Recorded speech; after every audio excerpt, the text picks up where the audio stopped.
भगवान शिव का चौथा पुरुषा अवतार पिप्लाद अवतार। एक समय की बात है, दैत्यों ने वृतासुर की सहायता से सभी देवों को पराजित कर दिया।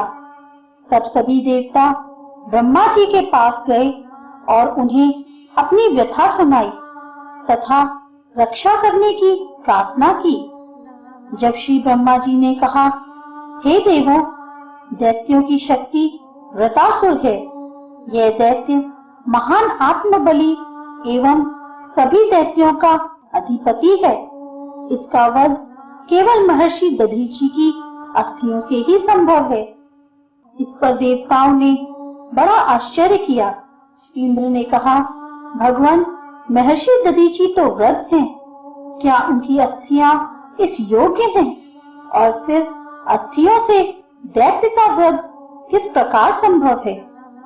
यह सुनकर ब्रह्मा जी बोले, हे देवों, महर्षि दधीची ने शिव की आराधना करके वज्र सरीखी अस्थियां प्राप्त की हैं।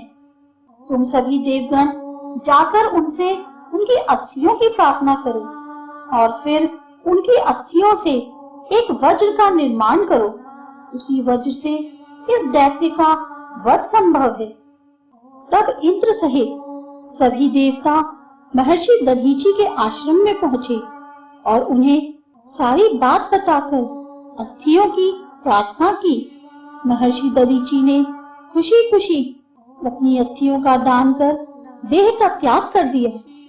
देवताओं ने उनकी अस्थियों से विश्वकर्मा द्वारा एक वज्र तैयार करवाया, जिससे उस भयानक राक्षस का अंत हुआ।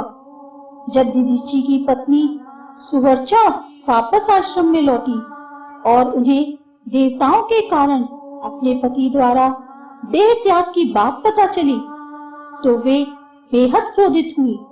उन्होंने इंद्र आदि सभी देवताओं को श्राप दे दिया।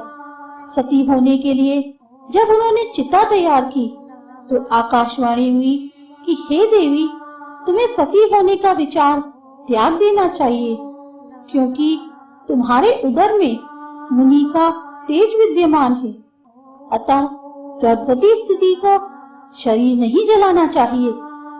आकाशवाणी सुनकर मुनि पत्नी ने पत्थर उठाकर अपना उदर चीर डाला। गर्भ बाहर आ गया। गर्भ की अलौकिक प्रभा से तीनों लोग प्रकाशित होने लगे। दधीची के उत्तम तेज से प्रादुर्भूत वह गर्भ रुद्र का अवतार था। मुनि की पत्नी ने भी समझ लिया कि वह दिव्य स्वरूपधारी मेरा पुत्र साक्षात रुद्र है। उन्होंने पुत्र की स्तुति की, फिर बोली, तात, तुम इस अश्वत्थ वृक्ष के पास ही रहो। तुम्हारे कार्य से समस्त प्राणियों को सुख मिले। अब मुझे पति लोग जाने की आज्ञा दो। मुनि पत्नी ने इस प्रकार याचना करके समाधि द्वारा पति का अनुगमन किया। तत्पश्चात ब्रह्मा जी सहित सभी देवताओं ने वहां आकर रुद्रावतार बालक की स्तुति की और ब्रह्मा जी ने उसका नाम पिप्लाद रखा।